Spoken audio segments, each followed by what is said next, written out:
You ever have one of those random thoughts? Staring at your takeout, fumbling with the wooden sticks? Why these? Of all the tools we've invented, forks, spoons, sporks, why did half the planet settle on two simple pieces of bamboo? It feels ancient, wise, but the real story isn't just about wisdom. It's about war, climate, and brutal economics. It's about a philosopher who banned knives from the table and a ruthless cardinal who, 2,000 years later, basically did the same thing in Paris. This is a 3,000-year journey, from a boiling pot in a lost city to the rice paddies that changed a continent's diet, to a dining table so violent it needed a new law. This is why we really use chopsticks. To understand the chopstick, we have to understand what it replaced, because for most of human history, from Neolithic caves to Roman villas, the ultimate eating tool wasn't a delicate stick, it was the knife. But in China, the knife didn't just fall out of fashion, it was evicted. And to find the warrant for its arrest, we need to start at the very beginning. Before chopsticks were for eating, they were for cooking. About 3,000 years ago, in the Yellow River Valley, the Shang dynasty is in power. Their capital, Yin, is a bustling Bronze Age metropolis, and in the ruins of this city, archaeologists found something curious, the oldest chopsticks we know of. But here's the twist. These early chopsticks weren't on the dining table, they were in the kitchen. Long bronze rods, some almost a foot long, perfect for reaching into the deep, searing hot cauldrons that simmered over the fire. You see, the Shang diet, especially for the elite, relied heavily on stews and soups, meat, millet, vegetables, all boiled together. Trying to fish out a chunk of meat with a knife, impractical. Burning your fingers, even worse. So they used these sticks, tongs really, to stir, to retrieve, to serve. Think of them not as utensils, but as the original cooking tweezers. The dining table, however, was a different story. There, it was the universal combination, your personal knife and your 5 fingers. It was efficient, direct, and messy. So if chopsticks were just kitchen tools, how did they make the leap to the place setting? For that, we need 2 revolutions, one in the field and one in the mind. Fast forward a millennium or so to the Han Dynasty, around 200 BC. The North still thrives on millet, a hearty grain they mostly eat as porridge. And as anyone who's tried to eat porridge with chopsticks knows, it's a lesson in frustration. So no chopstick revolution here. But the Han are expanding south, and the South is different. It's wet, lush, and perfect for one crop, rice. Now you might think rice with chopsticks? Even worse, but not East Asian rice. This rice is short-grained and sticky. It clumps together beautifully. A skilled pinch with 2 sticks can pick up a perfect bite-sized bundle. Rice wasn't an obstacle, it was the perfect partner. Meanwhile, back in the north, wheat is on the rise. And what do you make with wheat? Noodles and dumplings. Foods that, again, are ideally suited to being plucked from a broth or a steamer by 2 deft sticks. This dietary shift from soupy millet porridge to clumpy rice and pre-portioned wheat dishes created the perfect culinary environment for chopsticks to shine. But technology alone doesn't change culture. For that, you need an ideology. Enter our first knife hater, Kong Fuzi, known in the West as Confucius. By his time, around 500 BC, chopsticks were beginning their migration from kitchen to table, and Confucius, a man obsessed with ritual, propriety, and the conduct of the gentleman, made a decisive judgment.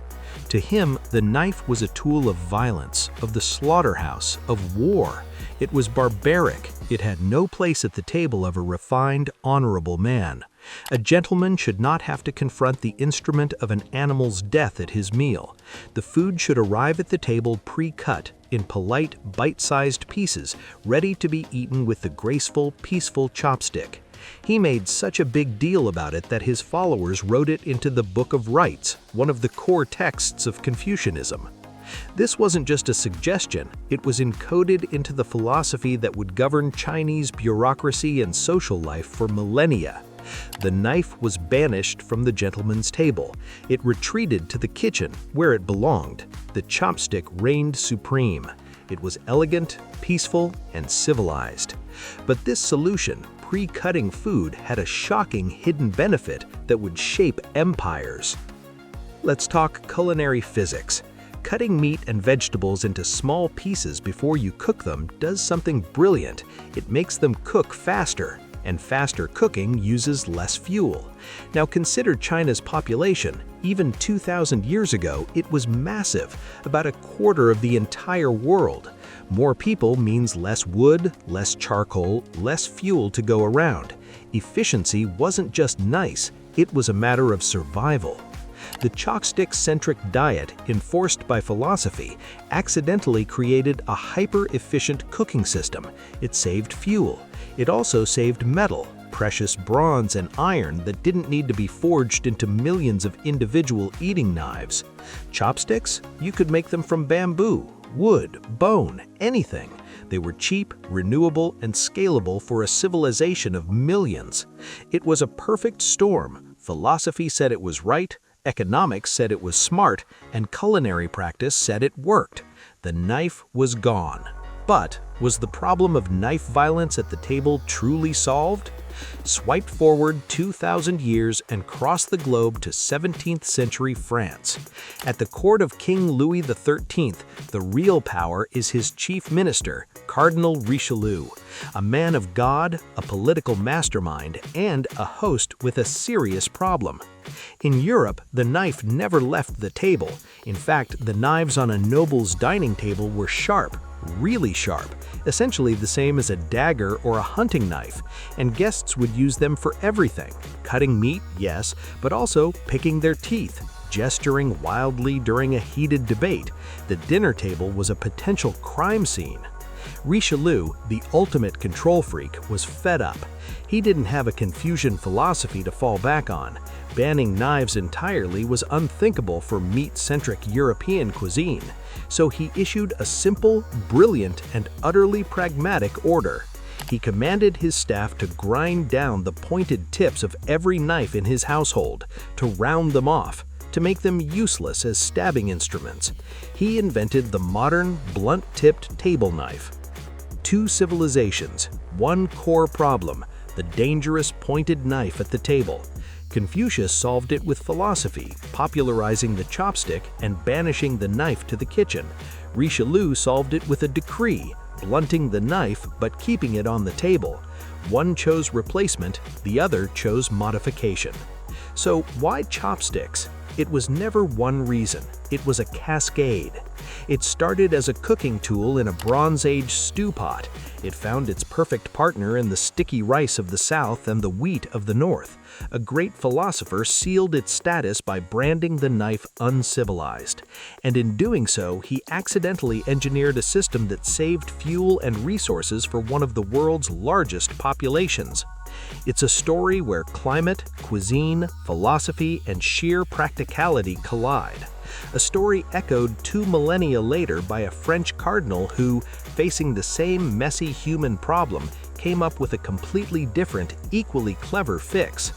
The tools on your table aren't random, they're fossils of ancient decisions, of what was plentiful, what was scarce, what was proper, and what was safe. The humble chopstick isn't just a way to eat, it's a 3,000-year-old artifact of human ingenuity. Next time you pick up a pair, remember, you're not just holding sticks, you're holding a piece of history, philosophy, and a very elegant solution to a very old, very messy problem.